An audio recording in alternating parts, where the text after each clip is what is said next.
বন্দে গুরু শ্রী চরণামৃতম।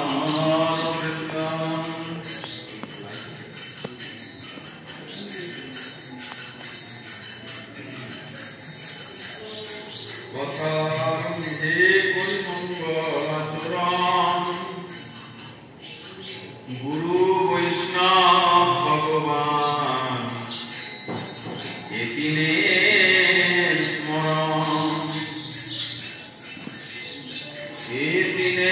স্মরণে হয় সর্ববিঘ্ন বিনাশন। অনায়াসে হয় নিজ বাঞ্ছিত পূরণ।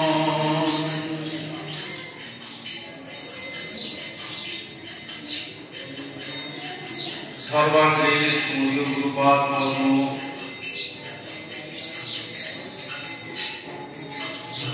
পরিব্রাজক আচার্য ত্রিদণ্ডী স্বামী বিষ্ণুপাদ অষ্টতর শতশ্রী শ্রীল ভক্তি বিভূত প্রধায়ক গোস্বামী শ্রীল গুরুদেব মহারাজের চরণ কমলে আমি আমার সশব্দ ভক্তিপূর্ণ অনন্ত অনন্ত কোটি দণ্ডবত প্রণতি জ্ঞাপন করি।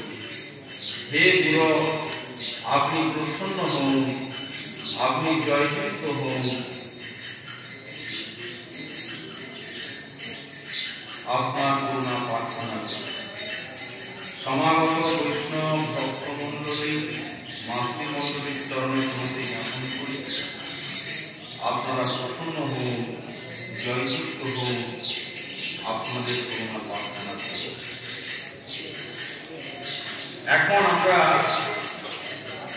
শ্রীল প্রভুপাদের উপদেশামৃত গ্রন্থ শ্রবণ করব। প্রভুপাদকে প্রশ্ন করছেন, চৈতগুরু বা অন্তর্যামী কৃপা জিনিসটা কি? চৈতগুরু আর অন্তর্যামী কৃপা জিনিসটা কি?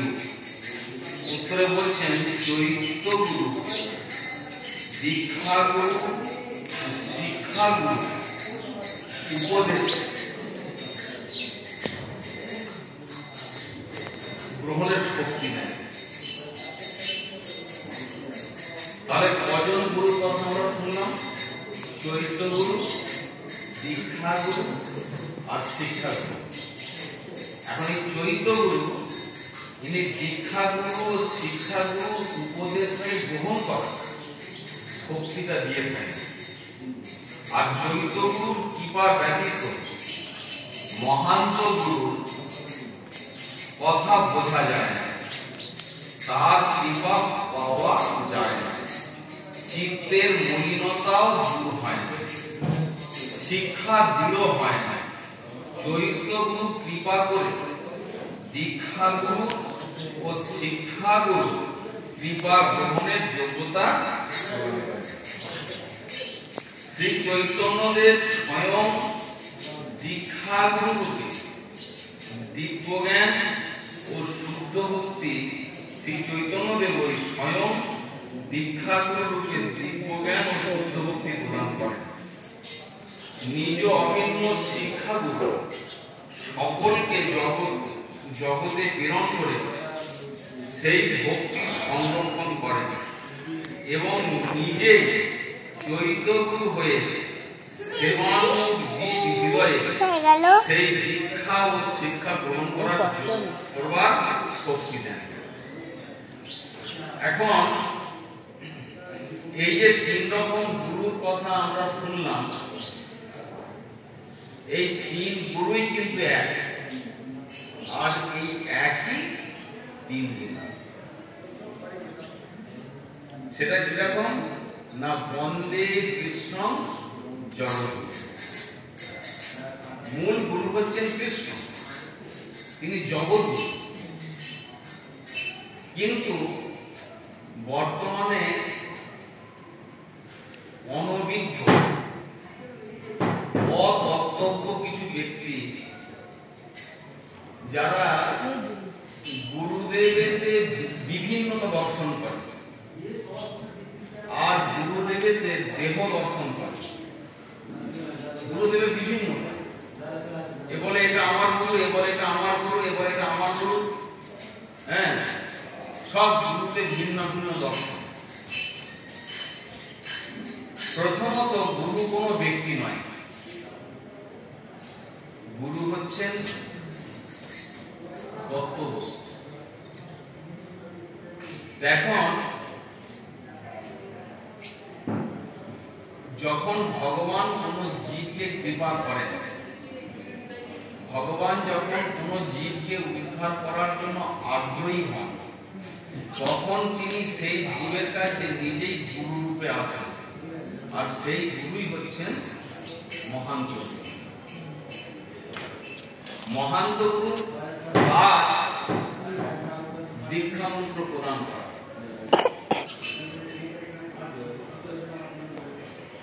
তিনি দীক্ষা মন্ত্র প্রদান করেন।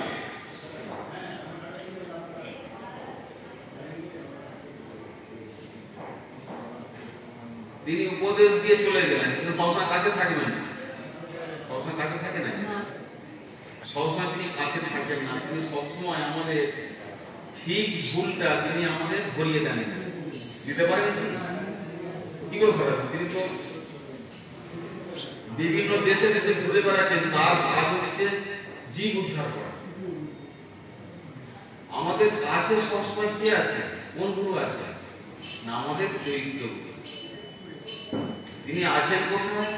না আমাদের অন্তরে। তিনি সর্বসময় আমাদেরকে শুভ বুদ্ধি প্রদান করেন। সবসময় যখন আমরা কোনো অসৎ কিছু করতে বা ভুল কিছু করতে যদি আমরা আগ্রহী হই, দেখবেন অন্তর থেকে আমার চরিত্রগুলো তাদের বাধা প্রদান করছে। কিন্তু ওই চৈত্য গুরুর বাধাটাকে না মেনে অ্যাভয়েড করে, পরিত্যাগ করে যখন আমরা কাজ করি, সেই কাজ বিফল হয়। তার কারণ আমাদের দুর্বলতা। আমরা মনে করলাম কই আমরা গুরু অঙ্ক কোথায় করবো? ওই তুমি তো তোমার চৈত্য গুরুর নির্দেশটাকে অবজ্ঞা করলে।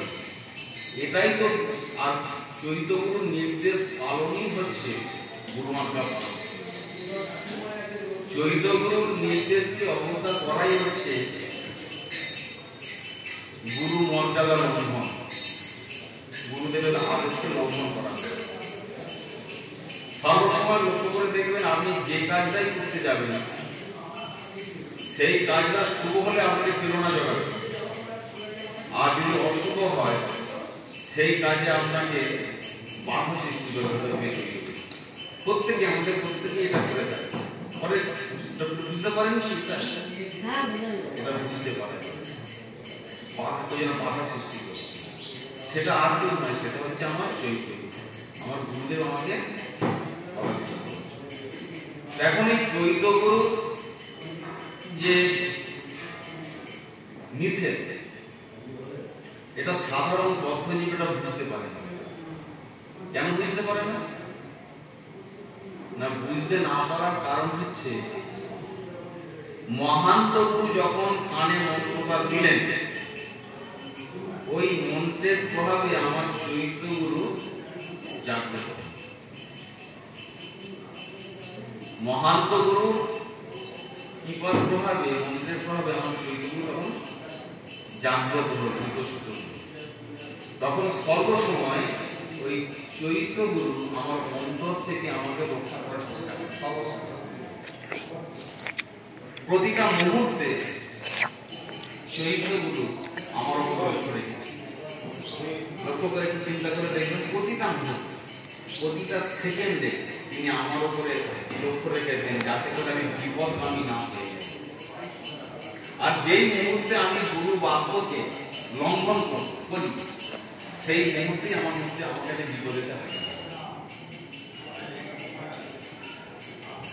এটা খুব সুন্দর বিজ্ঞান। আর কি না, আর আছে শিক্ষাগুরু। শিক্ষাগুরু কি না, শিক্ষাগুরু যিনি আমাদের শাস্ত্রীয় জ্ঞানটা শিক্ষা দেন নিজে আচরণ করে। যিনি নিজে আচরণ করে শিক্ষা দেন তিনি হচ্ছেন শিক্ষাগুরু।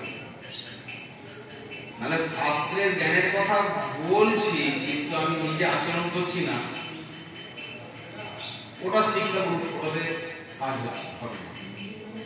ওদের যিনি শাস্ত্রীয় শিক্ষাটাকে নিজের জীবনে আচরণ করে শাস্ত্রীয় সিদ্ধান্তের কথা আমাদেরকে জানান, তিনি হচ্ছেন আমাদের শিক্ষা। এই তিন গুরুর কথাকে যখন আমরা বেদ বাক্য পূর্বে পালন করব, তখন খুব দ্রুত আমাদের ভগবত প্রাপ্তি দ্রুত হয়ে যায়। আর যখনই গুরু অবজ্ঞার অপরাধ আমাদের মধ্যে এসে যাবে, তখন আর ভগবত প্রাপ্তির পথে বাধা সৃষ্টি হবে। এখন বলবেন কই আমরা তো গুরু অবজ্ঞা করিনি। আপনি হয়তো মহান্ত গুরুর অবজ্ঞা করেন, কিন্তু চৈত্য গুরুকে অবজ্ঞা করেন। চৈত্য গুরুর কথাটাকে আপনি গুরুত্ব করেন না, সেই জন্য আমাদের চৈত্য গুরুর কথাটাকে বেশি গুরুত্ব করেন। এখন এই বিষয়গুলো ঠিক না জানলে দেখবেন ভগবত কৃপাটা লাভ করা সম্ভব। সেই জন্য প্রভুপাদ আমাকে সুন্দর করে এই বিষয়টা জানিয়ে দিলেন। প্রভুপাদ জানিয়ে দিলেন চৈত্য গুরু দীক্ষাগুরু ও শিক্ষাগুরু উপদেশকে গ্রহণের শক্তিটা দেয়। দীক্ষাগুরু বা শিক্ষাগুরু যে উপদেশটা দিচ্ছে, সেই উপদেশটা আমি গ্রহণ করার শক্তিটা পাবো তোমার চৈত্য গুরুর কাছ থেকে।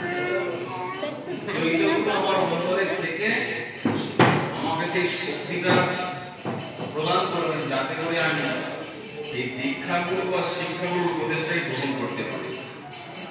চৈত্য গুরুর কৃপা ছাড়া মহান্ত গুরু কথা বুঝতে পারা যাবে। দীক্ষাগুরু যে কথাটা বলছেন তিনি ঠিক কি বোঝাতে চাইছেন, সেই কথাটাই বুঝতেই পারবো না আমার চৈত্য গুরুর কৃপা ছাড়া। চৈত্য গুরুর কৃপার প্রভাবে মহান্ত গুরুর উপদেশটাকে বুঝতে পারে। দেখুন গুরুদেব যে সমস্ত কথাগুলো বলেন,